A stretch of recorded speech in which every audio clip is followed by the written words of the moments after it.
আজ ইচ্ছে হলো একটু পরোটা খাওয়ার, তাই চটপট রান্নাঘরে গিয়ে পরোটা ভেজে ফেললাম।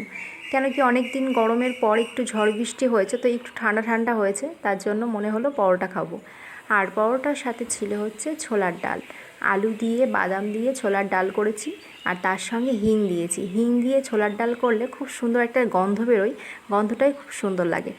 তারপর হচ্ছে চলে গেলাম ডিনারে প্লেট সাজাতে। প্রথমেই দিয়ে দিলাম পরোটা, আর পরোটার সাথে ছিল হচ্ছে ছোলার ডাল, যেটা আমি হিং দিয়ে বাদাম দিয়ে করেছি। আর তার সঙ্গে হচ্ছে হিঙের যে গন্ধটা, ওটা খুব সুন্দর লাগে। তারপরে হচ্ছে বাটিতে ছোলার ডাল নিয়ে নিলাম, আর ছোলার ডালের সাথে ছিল চিকেন। দুপুরে চিকেন রান্না করেছিলাম, একটু চিকেন ছিল বাটিতে রেখে দিয়েছিলাম, সেই চিকেন ছিল। চিকেনের বাটিটা প্লেটে তুলে দিলাম।